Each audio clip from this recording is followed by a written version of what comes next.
आज की इस वीडियो में हम बात करेंगे कि खाने को डीप फ्राई करने के लिए कौन सा ऑयल इस्तेमाल किया जाए। जब बात खाने को डीप फ्राई करने की हो तो बहुत से लोग वेजिटेबल ऑयल का इंतखाब करते हैं, जो कि नॉर्मल हमारे घरों में यूज होने वाला कुकिंग ऑयल हो, चाहे किसी भी ब्रांड का हो। वेजिटेबल ऑयल का नाम सुनकर हरे भरे खेतों, ताज़ा सब्जियों और खालिसपन की तस्वीर जहन में आती है, लेकिन हकीकत में वेजिटेबल ऑयल के लेबल पर सब्जियों की तस्वीरें होने के बावजूद ज़्यादातर वेजिटेबल ऑयल्स बीजों से बनाए जाते हैं, न कि सब्जियों से। ये ऑयल आमतौर पर कॉर्न, सोयाबीन, कैनोला और सनफ्लावर यानी सूरजमुखी के बीजों से निकाले जाते हैं। इन ऑयल्स को इंडस्ट्रियल लेवल पर तैयार किया जाता है, जिसमें इन्हें बहुत ज्यादा तेज हीट पर केमिकल्स की मौजूदगी में रिफाइंड किया जाता है और बहुत से हार्मफुल केमिकल जैसे कि हेक्सेन इस रिफाइनिंग के अमल में शामिल होती है। ये रिफाइनिंग का अमल ऑयल की शेल्फ लाइफ बढ़ाने के लिए किया जाता है, लेकिन इससे इसकी न्यूट्रिशनल वैल्यू और सेफ्टी पर मनफी असर डलता है। सीड ऑयल में पॉली अनसैचुरेटेड फैटी एसिड्स की ज्यादा मिकदार होती है, जो कुदरती तौर पर अनस्टेबल होते हैं। जब इनको बहुत ज्यादा हीट,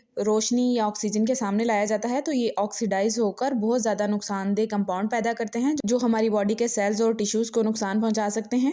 सीड ऑयल में खाने को फ्राई करने से इनकी अनस्टेबल नेचर मजीद बिगड़ जाती है। इन ऑयल्स को बार बार गर्म करने से ये मजीद जहरीले कंपाउंड्स पैदा करता है, जैसे कि फास्ट फूड रेस्टोरेंट्स में होता है। एक ही ऑयल को बार बार इस्तेमाल किया जाता है। हमारी बॉडी के सेल्स की मेम्ब्रेन्स यानी उनकी इर्द गिर्द की झिल्लियां बहुत नाजुक लिपिड से बनी होती हैं। सीड ऑयल इन झिल्लियों में शामिल होकर सेल्स के काम में मुदाखलत करते हैं। ये खास तौर पर माइटोकॉन्ड्रिया के लिए बहुत नुकसानदेह हैं। माइटोकॉन्ड्रिया हमारी बॉडी के सेल्स का पावर हाउस माने जाते हैं, जो सेल की हर एक्टिविटी को कंट्रोल करते हैं और जिनकी खराबी कई क्रोनिक डिजीजेस जैसे कि इंसुलिन रेजिस्टेंस, फैटी लीवर, मोटापा, दिल की बीमारी और यहाँ तक कि कैंसर से मुंसलिक है।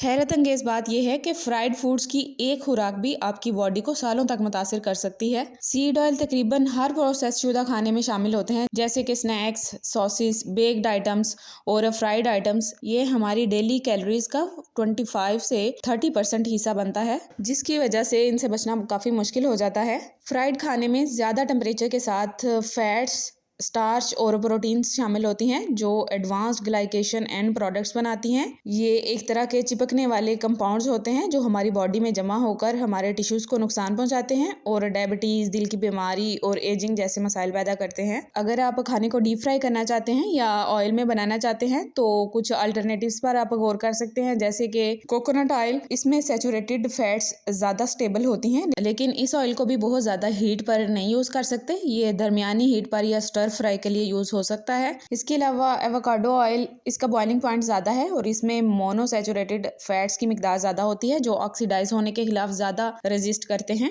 अच्छे रिजल्ट्स के लिए आप कोल्ड प्रेस्ड रा एवोकाडो ऑयल कम हीट वाले खाने या सलाद के लिए इस्तेमाल कर सकते हैं। Extra virgin olive oil monounsaturated fats और एंटीऑक्सीडेंट से भरपूर होता है, जो इसे निस्बतन टेम्परेचर के लिए सूटेबल बनाता है, लेकिन बहुत ज्यादा हीट पर इसके स्टैंडर्ड में कमी आ सकती है, इसलिए इसे भूनने या ड्रेसिंग के तौर पर इस्तेमाल कर सकते हैं आप। इसके अलावा डीप फ्राइंग के लिए एक बेहतरीन ऑप्शन है मक्खन और घी। मक्खन बेहतरीन जायका देता है, लेकिन इसका बॉइलिंग पॉइंट कम होता है, इसलिए ये सिर्फ कम हीट पे पकने वाले खानों जैसे कि अंडे या सब्जियों के लिए बेहतर है। इसके अलावा देसी घी ज्यादा हीट वाले खाने के लिए और डीप फ्राइंग के लिए जबरदस्त है, क्योंकि इसका बॉइलिंग पॉइंट ज्यादा है और इसमें पॉली अनसैचुरेटेड फैटी एसिड्स की मिकदार भी कम होती है। लेकिन एंड पे मैं ये कहूंगी कि ऑयल चाहे कितना ही हेल्दी क्यों ना हो, ज्यादा टेम्परेचर इसे खराब करके नुकसानदेह केमिकल्स पैदा करता है, इसलिए आपको डीप फ्राइंग को अवॉइड करना चाहिए। इसका सबसे बेस्ट सोल्यूशन है कि एयर फ्रायर इस्तेमाल कर सकते हैं आप। एयर फ्रायर तेल के बगैर खाने को क्रिस्पी बनाने का सेहतमंद अल्टरनेटिव है। इसके अलावा आप कोशिश करें कि पैन फ्राइंग यूज करें। अगर डीप फ्राइंग जरूरी ना हो तो पैन फ्राइंग थोड़ी मिकदार में स्टेबल फैट्स जैसे मक्खन या कोकोनट ऑयल के साथ एक